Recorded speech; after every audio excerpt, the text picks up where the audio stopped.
Bom, pessoal, vamos começar aqui a correção da nossa primeira prova. Eu fiz a correção à mão, digitalizei com o meu celular aqui para a gente começar questão a questão, fazer a nossa correção.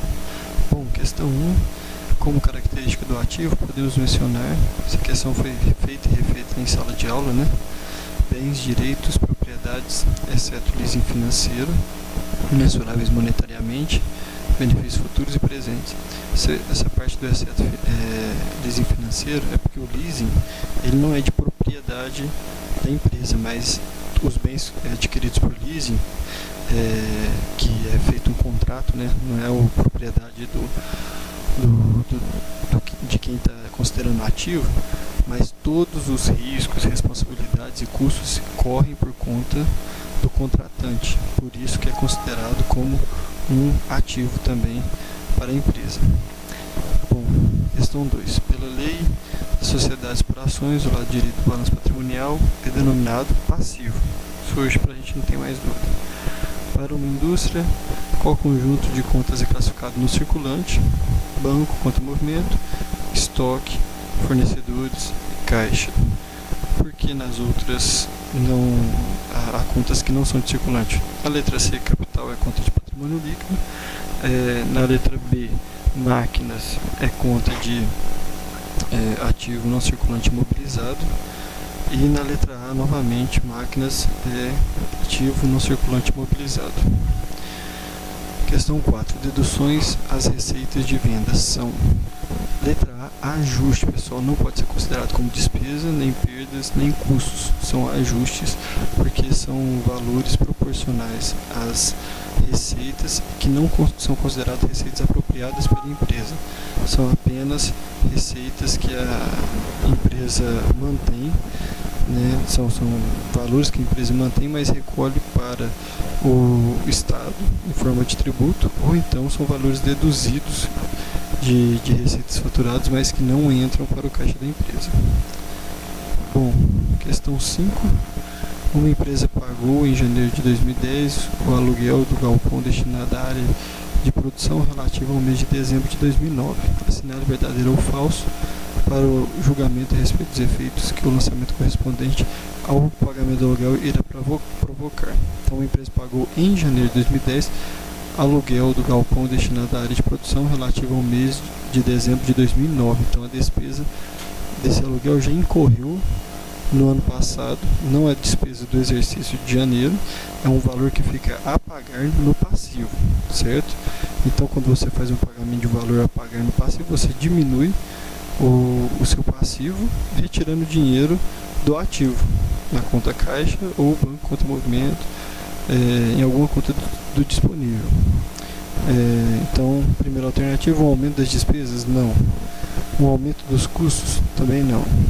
Uma redução do ativo e uma redução de igual valor no passivo? Verdadeiro. Uma redução no ativo e uma redução de igual valor no patrimônio líquido? Não. Então, a primeira página está feita. Vamos para a segunda página do exercício. Vamos Bom, enunciado. Classifique as contas da tabela abaixo quanto a: primeira coluna de classificação, ativo A, passivo P ou patrimônio líquido PL. Na segunda coluna, aplicação ou origem, aplicação A, origem O.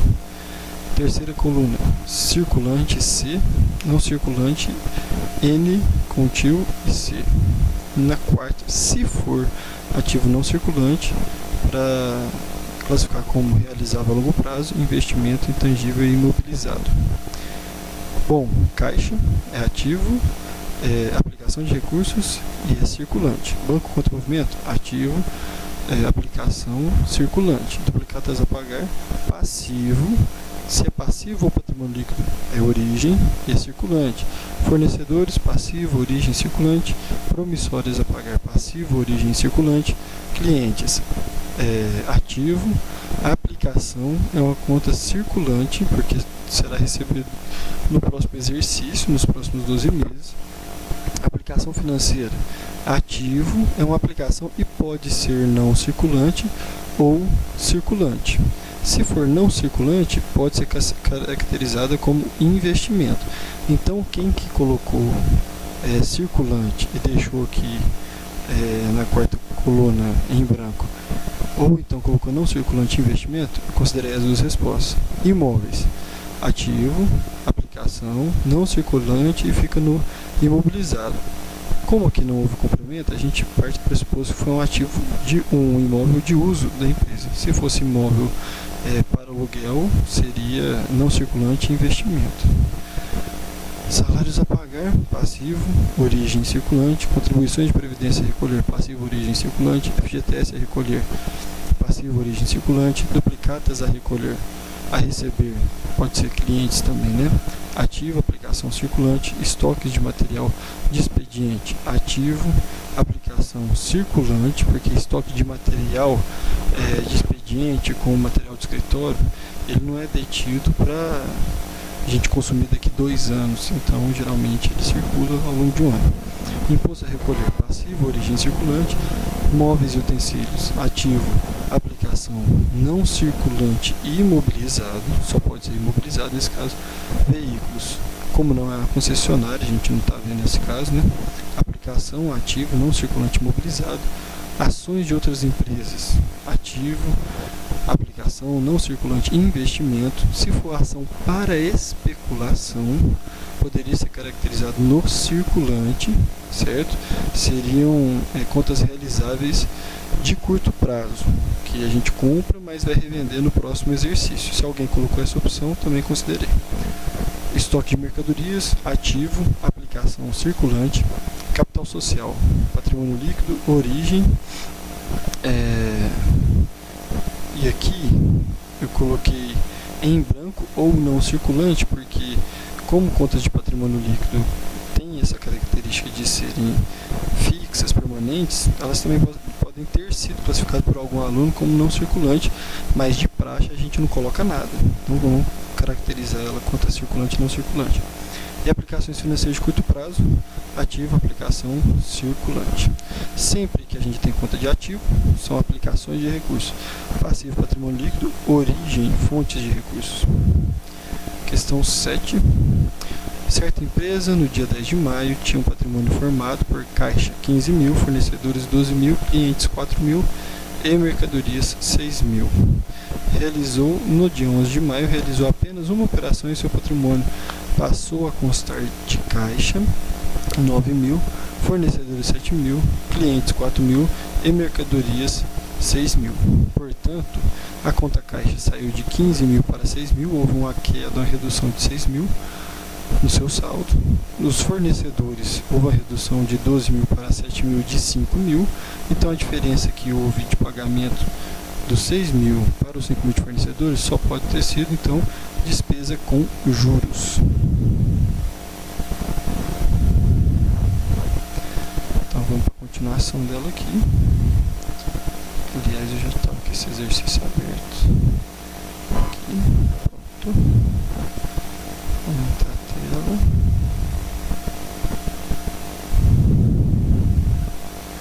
Gabarito, letra A. Pagamento de dívidas no valor de 5 mil com encargos de R$1.000. Questão 8. Preencha lacunas a seguir de acordo com a definição correta em cada contexto. Primeiro, normalmente a folha de pagamento de uma empresa é paga no início do mês. Apesar disso, a despesa pode ser atribuída ao mês vencido, porque o fato gerador da despesa de salário é serviço prestado pelos funcionários. Neste caso, devemos aumentar o passivo da empresa através da conta salários a pagar e, em contrapartida, devemos contabilizar a respectiva despesa que acarretará, nesse momento, uma diminuição no patrimônio líquido. Por que é diminuição do patrimônio líquido? Porque reduz o resultado do exercício. O resultado do exercício é lançado ao final do fechamento do exercício, né, em patrimônio líquido, lucros e prejuízos acumulados. Pelo regime de competência, isso aqui, pessoal, tem que estar na ponta da língua para a próxima prova. Regime de competência é o mínimo que vocês precisam saber. Pelo Pelo regime de competência, a receita gerada ganha no período deverá ser considerada na apuração do resultado, mesmo que não tenha sido recebida. A despesa é, portanto, refletida no balanço através de uma diminuição do caixa, quando o pagamento é no ato, à vista, ou mediante um aumento de uma dívida passiva, quando a despesa é contraída no presente para ser paga no futuro, a prazo. Assim, por capital, o valor que os proprietários investem numa empresa deve ser registrado numa conta denominada capital social, lá dentro do patrimônio líquido. A teoria contábil e a legislação brasileira recomendam o uso do regime de competência, sempre regime de competência, para a apuração dos resultados das empresas. Apenas instituições do terceiro setor, como ONGs, que a legislação permite contabilização por regime de caixa. Pelo regime de caixa, a despesa será contabilizada no momento do pagamento, ou seja, quando o dinheiro sair do caixa. As obrigações, ou sinônimo, né, dívidas da empresa, para com pessoas ou entidades tais como governo, fornecedores, bancos, são denominadas de passivo. Eu acho que agora, depois desse tanto de exercício que a gente já fez, fica bem óbvio aí essas respostas, tá? Agora vamos ver essa questão 10 aqui, antes da 9, porque aí a 9 a gente já parte para outra página. Diferencia os conceitos de regime de caixa e regime de competência e porquê de um ser também chamado de regime financeiro e outro regime econômico. Qual é o impacto na escolha destes regimes na contabilidade da empresa? Bom, pessoal, bem resumido, bem básico, isso aqui foi falado inclusive na véspera da prova, deixei bem explícito que cairia. Regime de caixa considera receita apenas quando ela entrar no caixa da empresa, certo? Então eu não vou registrar, se eu fizer uma venda hoje para receber no dia 30 deste mês, eu não vou registrar a receita hoje, eu vou registrar a receita só quando for lá no dia 30, quando entrar no meu caixa, certo? Despesa e custo, mesma coisa, eu só registro despesa quando eu efetivamente faço o desembolso, certo? Então o regime de caixa, ele se baseia nos registros contábeis quando do embolso e desembolso de dinheiro pela empresa, encaixe e desencaixe de recursos, certo?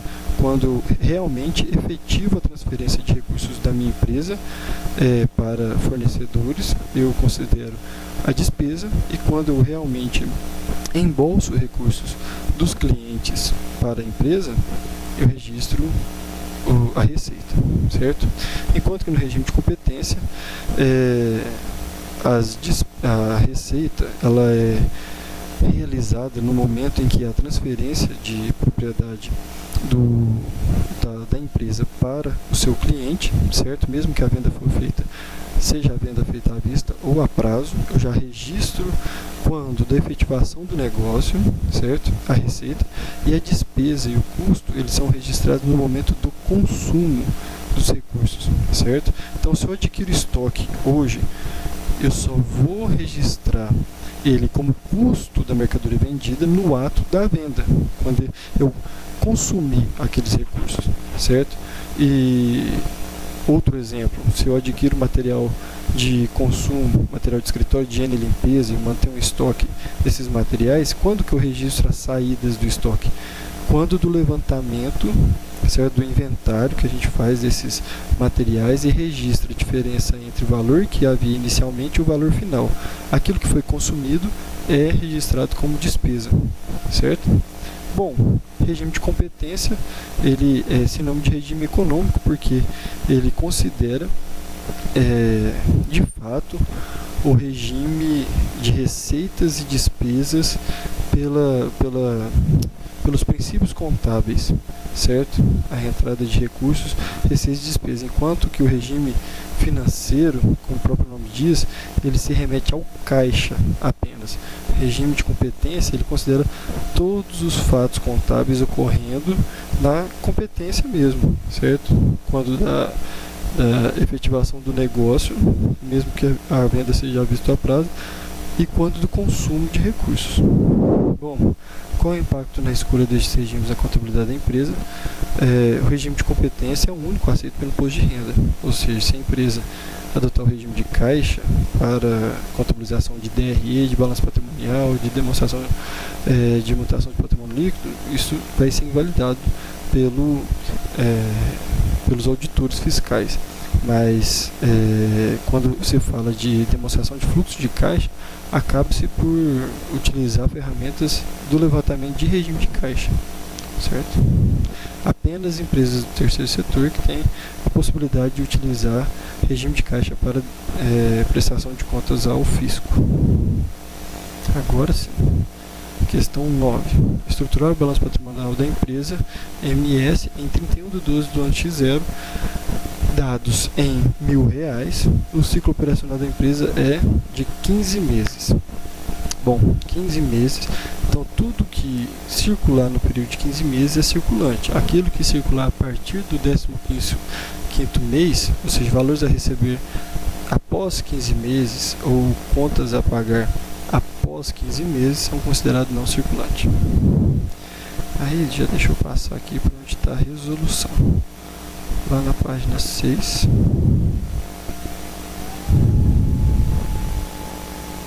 Aqui embaixo eu fiz a resolução. Bom, contas do ativo circulante, temos caixas e estoque, 904.950. No não circulante, primeiro, temos realizável a longo prazo, títulos a receber de longo prazo, 5.000. Investimento, temos as obras de arte, 3.660. Imobilizado, móveis e utensílios, 3.500. Intangível, gastos com pesquisa, 100. Isso tudo totaliza 18.110.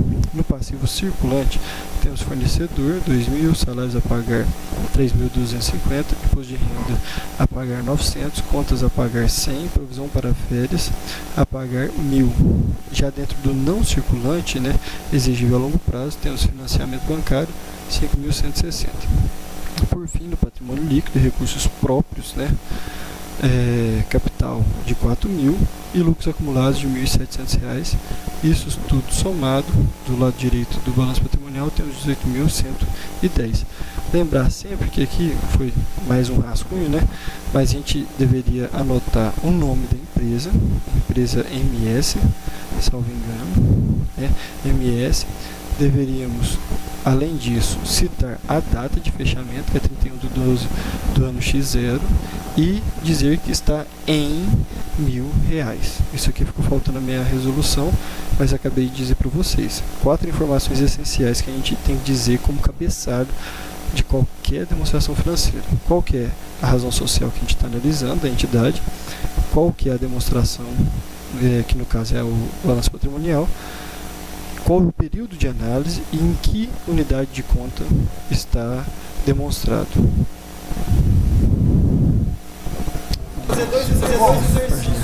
Peguei então Bom, o arquivo da vamos aqui para questão 11. Vou apagar assim. Questão 11. Enumere as definições da coluna do direito de acordo com os conceitos da coluna da esquerda. Bom, ganho. Ganho é toda a entrada de valor positivo da empresa decorrente das atividades que não têm relação direta com a atividade principal da empresa, ou seja, atividades não operacionais. 2. Patrimônio líquido também é chamado de capital próprio. 3. Capital de giro líquido é a diferença entre ativo circulante e passivo circulante. É indicador da saúde financeira da empresa. 4. Despesa.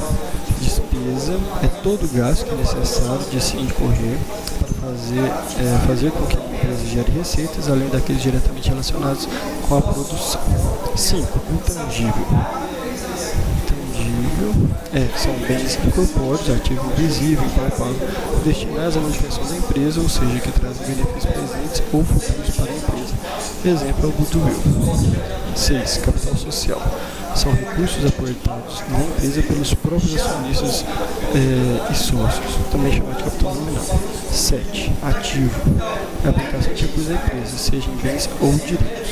Separado em circulante e não circulante. Dentro de não circulante, realizável a longo prazo, investimentos imobilizado e intangível. 8. Custo. É todo gasto que é consumido no processo de execução da atividade principal da empresa. É tudo aquilo que é transformado, certo? Se é na indústria, se é no comércio, são aquele gasto com aquisição de estoque que será revendido. 9. Investimento. Investimentos são participações permanentes em outras sociedades, isto é, não há interesse de uma empresa vender participação e outros itens não necessários à atividade operacional da empresa, não utilizados na manutenção do negócio principal, mas com características de permanente, e a vontade de sempre gerar recursos maiores do que aqueles que foram investidos. Por fim, 10. Passivo são as origens de recursos passivos de ser exigidos por terceiros, ou seja, pelos credores da empresa. Acho que também isso aqui já está bem consolidado agora, depois que a gente já está fazendo a segunda parte do nosso exercício. Pessoal, antes de fazer a questão 12, vou passar para a questão 13 aqui para a gente fechar essa parte conceitual. A gente parte para esse último exercício. Classifique os lançamentos abaixo como despesa operacional 1, receita operacional 2, receita não operacional 3, perda 4, deduções sobre receitas brutas 5, gasto com custo 6, receita financeira 7, despesa financeira 8, para uma loja de venda de calçados. Bom, pessoal, aqui eu só queria mostrar para vocês que nesse item aqui, ó, gabarito 13, eu tinha colocado 2, então eu corrigi de todo mundo errado. Quem tiver colocado 3 e tiver feito a prova a caneta, certo? Vai ganhar pontuação referente a este item em cima da nota da segunda prova, certo? Então é só me levar no dia da vista da prova, da segunda prova, a sua prova 1, em que esteja anotada aqui, ó, no venda de parte imobiliária, a alternativa 3, que aí eu vou dar pontuação relativa a essa questão aqui, a esse item da questão. Bom, gasto com água e luz predial, despesa operacional. Venda de calçado, receita operacional. Gasto com juros relativos a empréstimos bancários tomados, despesa financeira. Ganho com juros relativos à venda de calçados a prazo, receita financeira. Gasto com salários dos profissionais de limpeza, segurança e secretaria também são despesas operacionais. É o único que repete. Venda de parte do mobiliário da empresa devido à renovação do layout, 3. Valores pagos com aquisição, 3, que eu quero dizer são receitas não operacionais. Valores pagos com aquisição de estoque de mercadorias que foram vendidas. Número 6, gasto com custo. Valores a repassar para o fisco devido a ICMS incidido sobre a venda de mercadorias são deduções sobre receitas brutas. E valores pagos na aquisição do estoque que foram incendiados em acidente da empresa são perdas, que o número é 4. Ok? Agora vamos voltar lá na questão 12 para finalizar. A partir dos saldos das contas a seguir apresentadas, resultantes do encerramento do exercício da loja comerciante limitada, elaborar a DRE e o balanço patrimonial. Aqui não falou unidade de conta e não falou a data, então a gente pode omitir esses dois dados. No final ele fala, pode-se montar o balanço patrimonial e DRE. Bom, entenderam o primeiro lançamento? Bom, com os dados, eu sempre aconselho vocês a primeiro monta já o balanço, a demonstração de resultado do exercício, que aí vocês já conseguem o resultado do exercício, lucro ou prejuízo líquido, certo? Para lançar depois no balanço patrimonial. Aqui eu fiz o inverso, mas é porque eu já sabia da resposta, então aconselho vocês a fazerem primeiro o DRE. Bom, DRE ficou da seguinte maneira: receitas de vendas 275.400 menos impostos sobre vendas, ICMS, COFINS, ISS, IPI 55.000 é igual a receitas líquidas de 220.400. Mas eu não tinha receitas líquidas lá nas alternativas para gente montar, mas vocês têm que calcular receitas líquidas, certo? Menos custo da mercadoria vendida de 115.210 é igual a lucro bruto 105.190 menos despesas operacionais de vendas 20.300, comissões aqui dentro, administrativas, salário de secretaria, por exemplo, 3.400, menos receitas financeiras esse receita financeira entra positivo, aliás, né? Não há uma despesa, então não há um valor que vai ter entre parênteses. Receitas financeiras entra positivo 7.550, menos despesas financeiras de 4.250. Portanto, temos um lucro operacional de 57.790, imposto de renda de 45%, incidindo em cima do lucro operacional, que a gente está considerando também como lucro real, que é a base de apuração do imposto de renda.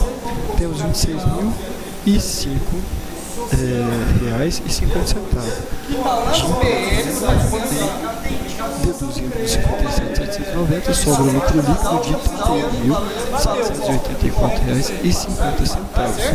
Esse lucro líquido eu vou somar aos lucros e prejuízos acumulados, certo? Eu venho aqui no balanço patrimonial, contas do ativo: circulante, caixa 16.100, estoque 16.750, bancos 61.000, duplicados a receber 59.000. No não circulante temos realizado a longo prazo, títulos a receber de longo prazo 35.000, investimento não temos lançamento, imobilizado temos construções 55.000, veículos 40.000, equipamentos de informática 15.000, terrenos, pessoal, poderia estar aqui dentro de investimentos, mas como eu estou falando que é terrenos para valorizar, não, terrenos para aluguel, coloquei aqui no imobilizado, pode ser de uso da empresa também, 55.000, instalações de 33.600. Também não temos na conta de intangível, o lado do relativo, portanto, totaliza 435.370. Já do lado direito, as fontes de recursos, temos passivo circulante, fornecedores 27.800, imposto a recolher 39.280, salários a pagar 20.000, contas a pagar 5.500, imposto a pagar 26.005,50. Isso aqui é o IR que eu calculei lá no DRE, então não posso esquecer de lançar ele no meu passivo circulante, certo? No circulante, financiamento de longo prazo 105.000 e no patrimônio capital social 180.000. Não tínhamos lucros acumulados anteriormente. Todo o lucro líquido que foi apurado foi para o lucro acumulado de R$31.784,50. Tá bom? Espero que vocês tenham gostado da gravação. E agora devem entregar a resolução da prova, de acordo com a minha gravação aqui, até quinta-feira dessa semana. Quinta-feira que vai dar dia 19. Tá? Muito obrigado. Até mais.